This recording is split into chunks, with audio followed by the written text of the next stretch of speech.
하신 주님 감사합니다. 여전히 우리가 은혜로 살아가고 있음을 이 아침에도 고백합니다. 오늘 하루도 그렇게 또 은혜로 살아가게 될 것입니다. 주님, 은혜 베푸시는 주님을 기억하게 하시고 그 주님을 의지하며 바라며 구하며 한날을 살아내는 우리가 되게 하여 주옵소서. 우리에게 도움이 어디서 오겠습니까? 오직 천지를 창조하신 하나님에게로부터 우리의 도움이 오는 것을 우리가 믿습니다.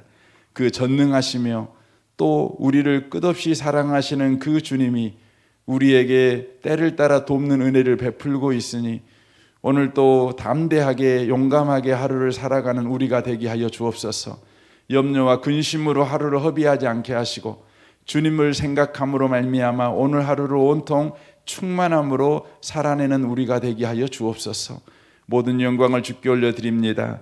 예수님의 이름으로 기도합니다. 아멘. 우리 하나님 말씀을 보겠습니다. 신약 성경입니다. 마태복음 말씀입니다.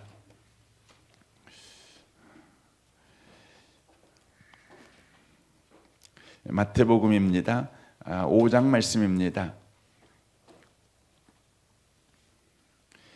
13절에서 16절까지 기록된 말씀을 보겠습니다. 마태복음 5장 13절에서 16절까지입니다.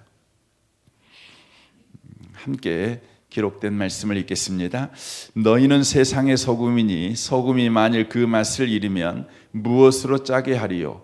후에는 아무 쓸데없어 다만 밖에 버려져 사람들에게 밟힐 뿐이니라. 너희는 세상의 빛이라. 산 위에 있는 동네가 숨겨지지 못할 것이요 사람이 등불을 켜서 말 아래 두지 아니하고 등경 위에 두나니 이러므로 집안 모든 사람에게 비추느니라. 이같이 너희 빛이 사람 앞에 비치게 하여 그들로 너희 착한 행실을 보고 하늘에 계신 너희 아버지께 영광을 돌리게 하라. 아멘. 아멘. 이 아침에 함께 예배하는 모든 분들 가운데 이 말씀의 축복이 함께 하시기를 주님의 이름으로 축원합니다. 지금 이 본문 말씀에서 너희는 세상의 소금이다, 너희는 세상의 빛이라 이렇게 말씀하십니다. 우리 보고 소금이 되라고 빛이 되라고 말씀하고 있는 것이 아니라 우리의 정체성을 지금 말씀해 주고 있습니다. 우리의 정체성은 우리 스스로 만든 정체성이 아닙니다. 예수님과의 관계를 통해서 만들어진 정체성입니다. 그러므로 너희가 세상의 빛이다 라고 말씀하는 것은 빛이신 주님이 너 안에 이미 들어와 있다, 이것을 말씀하시는 것입니다. 그래서 요한복음 1장에 보면 예수님께서 우리의 빛인 것을 말씀하십니다. 빛이신 주님이 우리 안에 들어와 살아 계시니 우리가 세상에 빛이 되었다고 하는 것입니다. 이는 성도는 스스로 빛을 내는 발광체가 아니라는 것을 말씀해 주고 있습니다. 우리는 반사체입니다. 달과 바로 별과 같습니다. 바로 달빛과 별빛과 같은 것입니다. 언제 달이 빛을 잃고 별이 빛을 잃습니까? 빛을 비추기 위해서 노력하지 않기 때문에 빛을 비추지 못하는 것이 아닙니다. 애쓰지 않기 때문에 빛을 잃어버린 것이 아닙니다. 바로 태양빛을 반사할 수 없는 바로 이치에 있을 때에 달빛을 잃어버리고 별빛을 잃어버리게 되어 있습니다. 태양빛을 듬뿍 받을 수 있는 곳에 별과 달이 있다면 어떤 상황, 어떤 형편이든지 봄이든지 여름이든지 가을이든지 겨울이든지 언제나 바로 빛나는 빛을 갖고 있는 달과 별이 되어질 것입니다. 초승달이냐 반달이냐 보름달이냐 금음달이냐 이것은 태양과의 이치, 태양과의 관계에 달려있는 문제라는 것입니다. 노력 여하에 달린 문제가 아니라고 하는 것입니다. 그러므로 오늘 본문에 너희는 세상의 소금이다, 너희는 세상의 빛이다. 소금이 그 맛을 잃으면 무엇으로 짜게 하리요? 또 세상에 비친 우리가 말 아래 두지 않는다. 빛을 비추지 못하는 삶을 살아가지 못하는 것이 어디에서 비롯되는가, 이런 부분에 대해서 우리에게 말씀하시는 것은 바로 주님과의 관계에 있다는 것을 우리에게 말해주고 있다는 것입니다.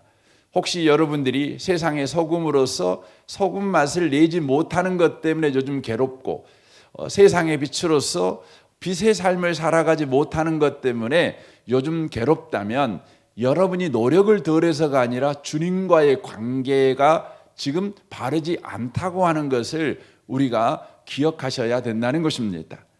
빛을 비추는 삶은 가지가 열매를 맺는 삶과 같습니다. 가지가 열매를 맺는 것은 개인기에 달린 문제가 아닙니다. 자신의 실력에 달린 문제가 아닙니다. 나무와의 관계에 달린 문제라고 하는 것입니다. 요한복음 15장 4절입니다. 내 안에 거하라 나도 너희 안에 거하리라. 가지가 포도나무에 붙어있지 아니하면 스스로 열매를 맺을 수 없음 같이 너희도 내 안에 있지 아니하면 그러하리라 라고 말씀합니다.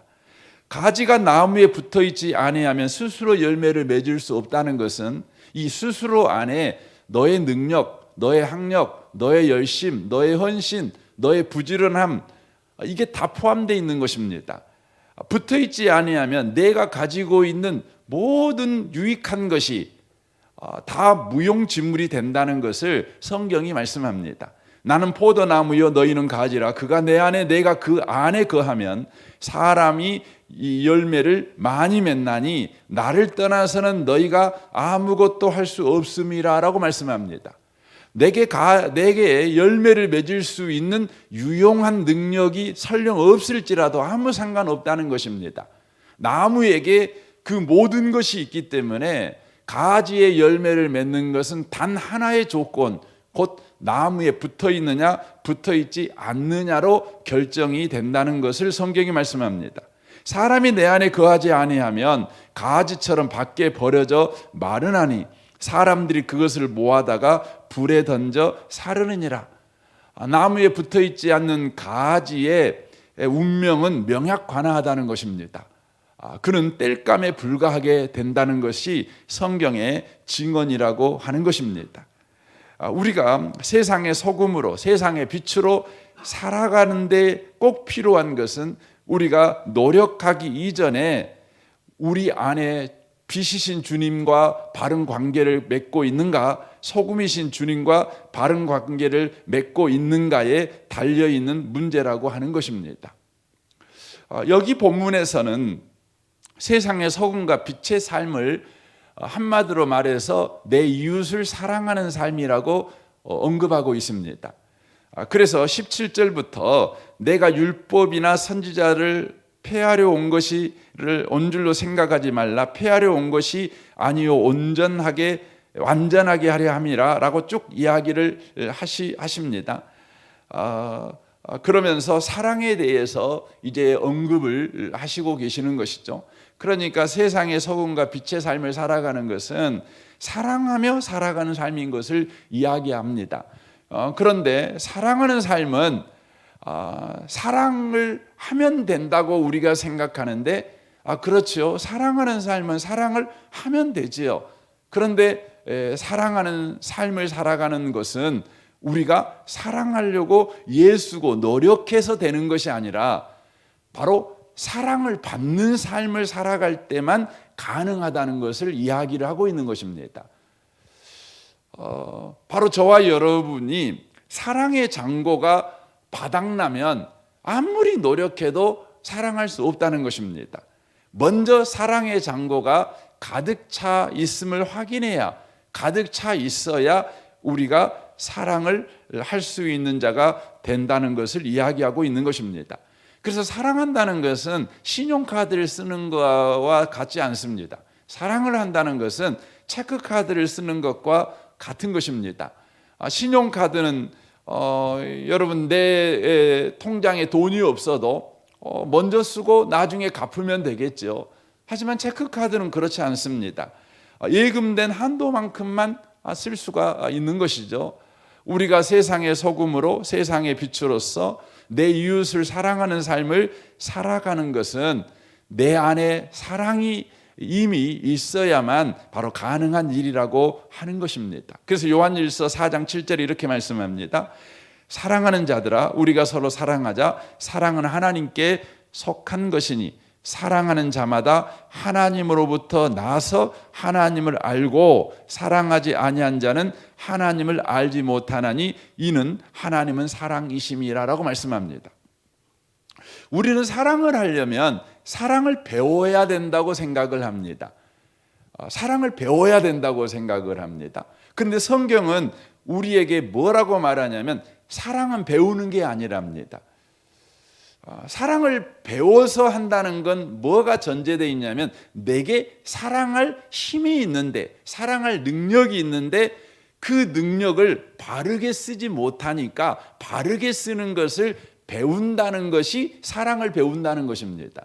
그런데 성경은 뭐라고 말하냐면 너는 애당초 사랑이 없어. 그러니까 사랑을 아무리 배워도 너에게는 사랑할 조건인 기본적인 조건인 사랑할 실력이 없으니까, 사랑할 능력이 없으니까, 사랑할 힘이 없으니까 아무리 사랑을 배워도 애만 탈 뿐이지 더욱 좌절과 절망에 빠질 뿐이지 너는 사랑을 할 수가 없어 라고 말씀합니다.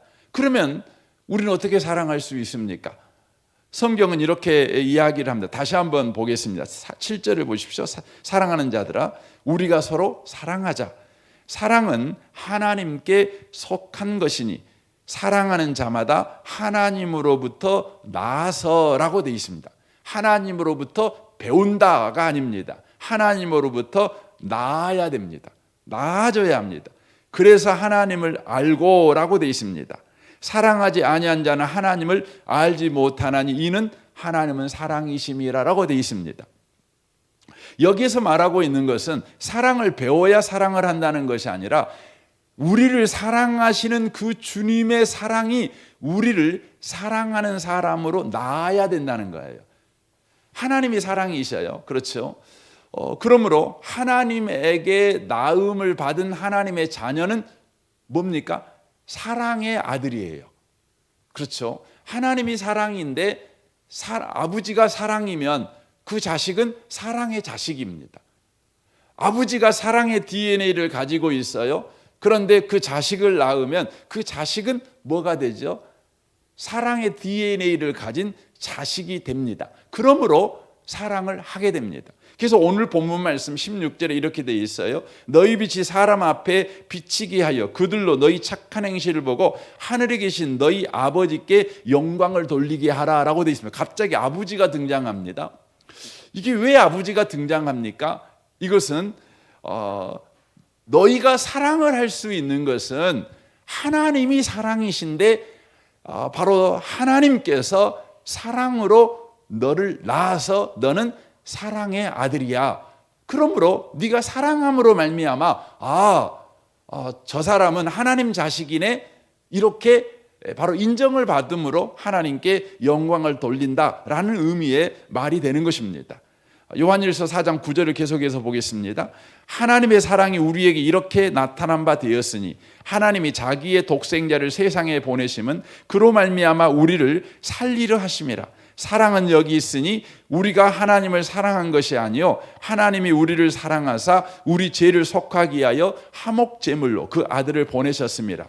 사랑하는 자들아 하나님이 이같이 우리를 사랑하셨은즉 우리도 서로 사랑하는 것이 마땅하도다라고 되어 있습니다. 마땅하다는 것은 자연스럽다, 당연한 일이다. 사랑은 노력해서 되는 일이 아니고 자연스럽게 되는 일이다. 왜냐하면 하나님이 이같이 우리를 사랑하셨은즉 이 말은 하나님이 이같이 너를 사랑으로 낳았으니 이 말이에요. 사랑의 하나님이 너를 낳았다. 뭘로 낳았어요? 사랑의 하나님이 사랑으로 낳은 거죠. 여러분 사과나무는 사과를 엽니다. 그렇죠. 당연하죠. 사랑이신 하나님이 뭘 낳겠어요? 사랑을 낳는 겁니다. 그러므로 저와 여러분의 다른 이름이 뭐냐면 저와 여러분은 사랑이입니다. 사랑이입니다. 아이고 저는 고집불통인데요. 저는 미움인데요. 저는 분노인데요. 이렇게 저와 여러분이 주장할란가 모르겠습니다. 하지만 예수 안에서 저와 여러분이 거듭났습니다. 다시 태어났습니다. 저희 아버지가 저를 낳을 때는 고집이로 낳았고 미움이로 낳았고 분노로 낳았습니다. 그런데 예수 안에서 하나님이 저를 다시 낳았습니다. 나는 하나님의 자녀가 되었습니다. 거듭났습니다. 뭘로 낳았습니까? 사랑 2로 낳았다는 것입니다. 너무 말도 안 되는 소리 같아서 여러분이 어안이 벙벙하겠지만 여러분 가슴에 손을 얹고 말 좀 해주시면 좋겠어요. 여러분 이름 좀 불러주십시오. 사랑아라고 불러주실랍니까? 좀 한번 여러분 자신에게 한번 해보시면 좋겠습니다. 네, 여러분 이름은 이제 사랑입니다. 사랑.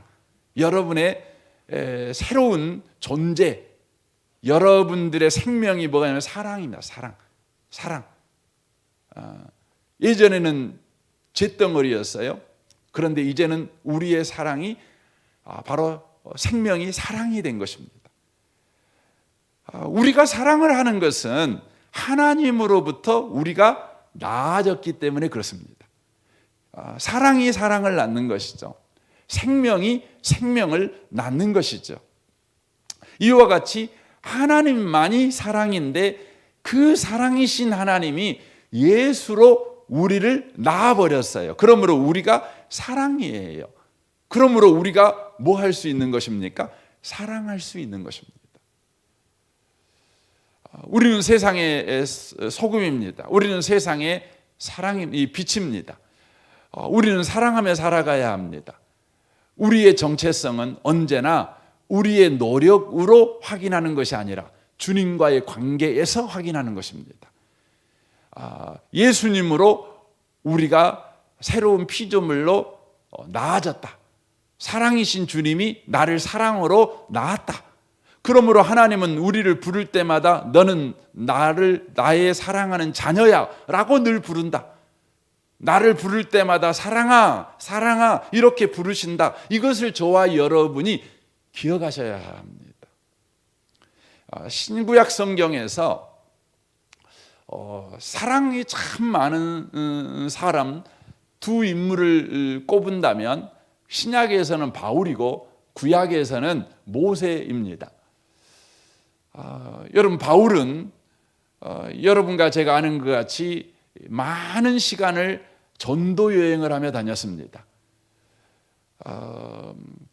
그가 다닌 전도 여행은 한마디로 말하면 골고다 길이었습니다. 가는 곳마다 환영받은 것이 아닙니다. 가는 곳마다 핍박받았습니다. 그 아픈 몸을 이끌고도 그는 편안하게 병상에 누워서 치료를 받을 수 있는 시간이 없었습니다. 그는 계속해서 쫓겨다니고 도망다니고 돌멩이 맞고 참으로 고통스러운 나날을 그는 보냈습니다. 그 일을 다 누가 했냐면 사람들이 한 겁니다. 짐승들이 한 것이 아닙니다. 사람들이 했습니다. 사람이 사람을 패고 사람이 사람을 욕하고 사람이 사람을 여러분 공격하면 공격받는 사람이 여러분 어떻게 해야 되죠? 당연히 방어해야 되는 겁니다. 그렇죠? 최고의 방어는 뭡니까? 공격하는 겁니다. 네가 한 대 때렸냐? 그러면 나도 한 대 때리는 거죠. 이건 여러분 인격적인 사람입니다. 그런데 여러분 보통 사람은 네가 한 대 때렸냐? 난 2대 때리는 겁니다. 왜 2대 때릴까요? 다시는 나를 못 때리게 하려면 2대, 3대로 때려야 합니다. 그래서 나를 때리면 3배, 4배로 나는 너에게 나는 공격해. 그래서 상대방으로 하여금 더 이상 나를 공격하지 못하게 만드는 것이죠.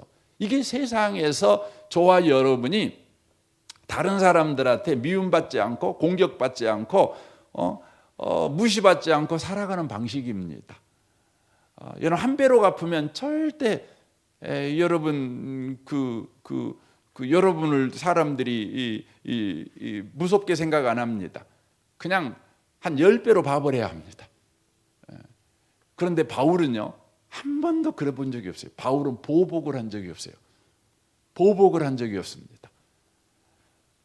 성경을 보시면 여러분과 제가 너무나 빨리 확인할 수 있죠. 근데 왜 바울이 보복을 안 했을까요?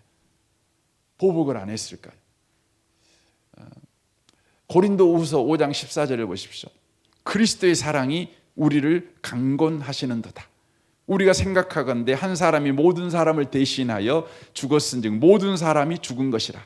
그가 모든 사람을 대신하여 죽으심은 살아있는 자들로 하여금 다시는 그들 자신을 위하여 살지 않고 오직 그들을 대신하여 죽었다가 다시 살아나신 이를 위하여 살게 하려 하심이라. 다시는 자신을 위해 살지 않죠. 다시는 자신을 보호하고 자신의 명예를 지키고 자신의 자존심을 지키고 자신의 이름을 지키는 인생을 살지 않죠. 상대방의 유익을 위해 살지요. 상대방의 이익을 위해 살지요. 왜 이게 가능합니까? 그리스도가 바로 사랑으로 나를 낳아버렸기 때문에. 나는 사랑이니까. 바울 사도가 지금 그 이야기를 하고 있는 겁니다. 그러면서 고린도전서 15장 9절에서 말하죠. 나는 사도 중에 가장 작은 자라. 나는 하나님의 교회를 박해하였으므로 사도라 칭함 받기를 감당하지 못할 자니라. 그러나 내가 나된 것은 하나님의 은혜로 된 것이니 내게 주신 그 은혜가 헛되지 아니하여 내가 모든 사도보다 더 많이 수고하였으나 내가 한 것이 아니요 오직 나와 함께 하신 하나님의 은혜로다. 자신이 지금 살아있는 것은 하나님의 은혜가 자기에게 임해 자기를 새롭게 거듭나게 만들었기 때문에 은혜로 자기를 하나님이 낳아서 자기가 은혜가 된 거예요. 사랑으로 낳아서 자기가 사랑이가 돼버린 거예요. 이 은혜를 받았기 때문에 바울 사도가 그렇게 살았다. 그렇게 말하는 겁니다. 이것은 바울 사도가 노력하고 애써서가 아니라 당연했던 것이다라고 바울 사도가 이야기를 하고 있는 것입니다.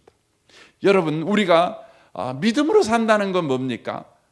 신자답게 살아간다. 내가 지금 신자답게 행동하냐 안 하냐 여기에서 판가름 나는 것이 아닙니다. 어디에서 판가름 나냐면 자격 없는 나에게 하나님이 은혜를 베풀었다. 나는 그 은혜 속에서 산다. 이걸 늘 확인하며 살아가는 것, 이것이 믿음이 있는 삶을 살아가는 바로 방식입니다. 내가 믿음이 있냐 없냐를 어떻게 확인하냐면 나는 하나님의 은혜로 내가 지금 살아가고 있다는 것을 늘 기억하고 살아가고 있는가, 여기에서 판가름 난다는 것이죠. 사랑하는 성도 여러분, 우리가 빛으로 살아갑니다. 소금으로 살아갑니다. 우리의 정체성이 그렇습니다. 늘 저와 여러분의 정체성이 주님과의 관계에서 결정난다는 걸 기억하고 주님과의 관계를 늘 확인하는 분들이 꼭 되셨으면 좋겠습니다. 구약에 모세가 나옵니다. 모세는 40년 동안 광야에서 이스라엘 백성을 이렇게 인도했습니다. 광야에서 이스라엘 백성을 인도할 때 이스라엘 백성이 늘 짜증냈습니다. 늘 원망했습니다. 늘 불평했습니다. 여러분, 광야를 걸어갈 때 그들만 여러분 짜증났겠습니까? 여러분, 모세도 얼마나 짜증났겠습니까? 모세도 얼마나 원망하겠습니까? 원망할 일이 많겠습니까? 그런데 이스라엘 백성들이 맨 모세 죽이겠다고 그럽니다. 그런데 모세는 이스라엘 백성을 40년 동안 광야에서 인도하면서 여러분 분노하지 않았습니다. 온유했습니다. 왜 그랬을까요? 저는 그 부분을 생각을 해요. 왜 그랬을까? 생각할 때요, 문득 드는 생각이 이거였습니다. 모세가 이스라엘 백성을 광야에서 인도하기 전에 40살부터 80살까지 광야에서 살았습니다. 이집트 왕자가 갑자기 아무것도 없는 천히 여김을 받는 광야에서 생활을 하게 됩니다. 여러분, 40년 동안 광야에서 모세가 생활할 때 뭐하고 살았을까요? 뭐하고 살았을 것 같습니까? 제가 생각할 때 늘 원망하고 살았을 겁니다. 매일 불평하고 살았을 것입니다. 이건 확실하다고 생각합니다.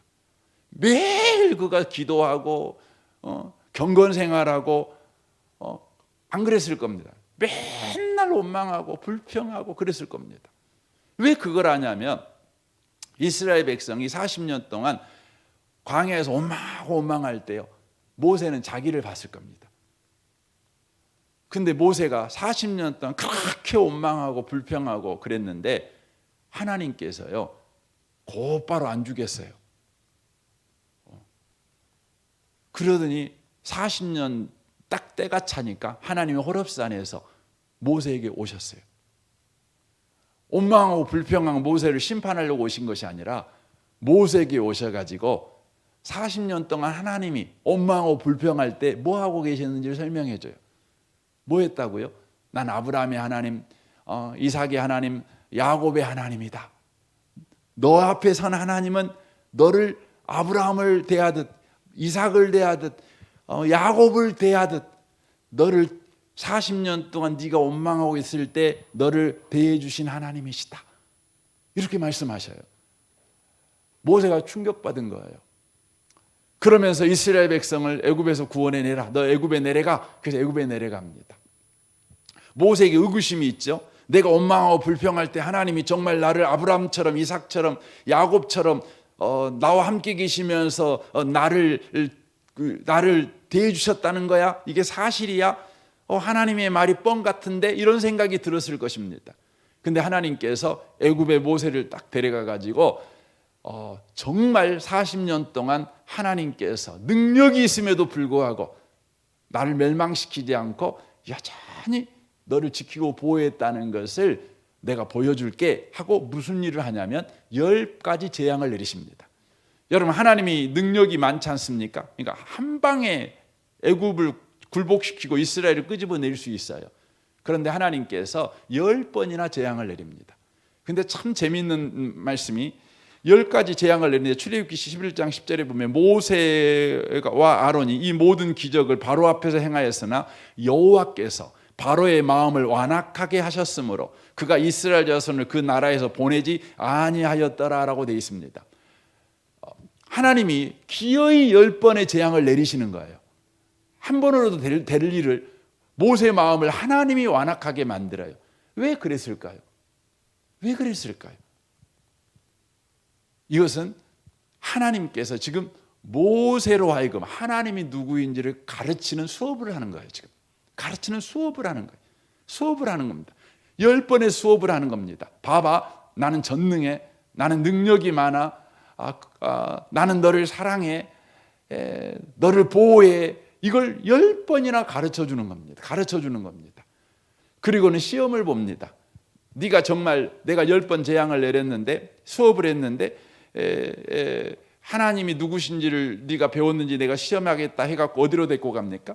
출애굽기 14장에 보면 여호와께서 모세에게 말씀하여 이르되 이스라엘 자손에게 명령하여 돌이켜 바다와 밑돌 사이에 비아히롯 앞 바알스봇 맞은편 바닷가에 장막을 치게 하라라고 되어 있어요.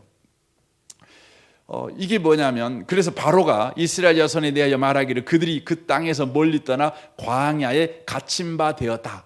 하나님께서 고의로 어디로 데리고 가냐면 앞에는 홍해바다요, 그리고 양옆은 절벽입니다. 그래서 갈 데가 없는 거예요. 오도 가도 못하는 곳에 가게 만들어 놓습니다. 그리고는 내가 바로의 마음을 완악하게 한즉 바로가 그들의 뒤를 따르리니 내가 그와 그의 온 군대를 마지막으로 군대로 말미암아 영광을 얻어 애굽 사람들이 나를 여호와인 줄 알게 하리라 이렇게 합니다. 바로의 마음을 또 완악하게 해갖고 이제 군대로 쳐들어오게 만드는 거죠. 다 이제 죽을 판입니다. 죽을 판입니다. 이스라엘 백성들이요 다 원망합니다. 원망합니다. 불평합니다. 그런데 모세는 그때 원망하고 불평하지 않습니다. 40년 동안 광야에 있을 때 원망하고 불평하고 살았던 모세가 이제는 원망과 불평을 안 합니다. 왜 안 하냐면 바로 애굽에서 10번의 재앙을 통해 하나님이 누구이신지를 이 모세는 알았기 때문에 그렇습니다. 그래서 모세가 그 상황에서 놀라운 말을 합니다. 이 말을 합니다. 모세가 백성이 이르되 너희는 두려워하지 말고 가만히 서서 여호와께서 오늘 너희를 위하여 행하시는 구원을 보라. 너희가 오늘 본 애굽 사람을 영원히 다시 보지 아니하리라. 여호와께서 너희를 위하여 싸우시리니 너희는 가만히 있을지니라 라고 말을 합니다. 여러분, 이것이 출애굽기에 나온 모세의 최초의 믿음의 고백입니다. 그 전에는 모세가 믿음의 고백을 안 해요. 안 합니다. 늘 원망하고 불평합니다. 그런데 하나님께서 모세를 어떻게 합니까? 계속해서 사랑으로 모세를 다룹니다. 믿음으로 모세를 다룹니다. 결국은 모세가 사랑으로 나아집니다. 믿음으로 나아지게 됩니다. 그러니까 광야 생활을 할 때 이스라엘 백성이 그렇게 원망하고 불평해도 모세에게 뭐가 있습니까? 나도 40년 동안 원망하고 불평했는데 그때에도 하나님께서 나와 함께 하시고 마침내 나를 믿음의 사람으로, 하나님의 사람으로 만드셨어. 이들이 지금 원망하고 불평하고 있지만 하나님이 저들과 함께 계셔. 지금 저들을 다루시고 계셔. 저들도 마침내 가나안 땅에 들어가 영광을 차지한 자리 될 거야. 바로 이것을 안 것입니다. 이 아침에 오신 복 있는 성도 여러분, 우리가 세상의 소금입니다. 세상의 빛입니다. 우리는 이웃을 사랑해야 합니다. 어떻게 가능합니까? 주님이 우리를 사랑하셨으니까. 주님의 사랑으로 내가 사랑으로 나아졌으니까. 그러므로 우리도 세상의 소금과 빛의 삶을 여전히 살아갈 수 있다는 것입니다. 이 아침에 오신 복 있는 성도 여러분, 주님이 여러분을 지금 어떻게 대하고 계신가를 여러분 생각하셔야 합니다. 생각하셔야 합니다. 주님이 여러분의 인생을 어떻게 대하시고 계시는가. 거기에서 여러분과 제가 소금으로 정체성에 맞게 살아갈 것인가, 세상의 빛으로 그 정체성에 맞게 살아갈 것인가가 판가름 난다는 것입니다. 이 아침에 오신 모든 분들이 이 은혜를 오늘 또 묵상하고 확인해가는 복 있는 하루를 살아가시기를 주님의 이름으로 축원합니다. 아멘. 우리 같이 기도하겠습니다.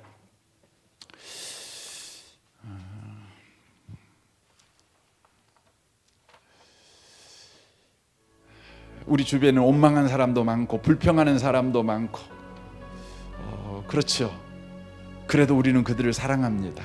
왜냐하면 주님이 우리가 원망하고 불평할 때 멸망시켜버리지 아니하고 주님이 우리를 여전히 사랑하셔서 지금의 나를 만들어 놓았기 때문에 그렇습니다.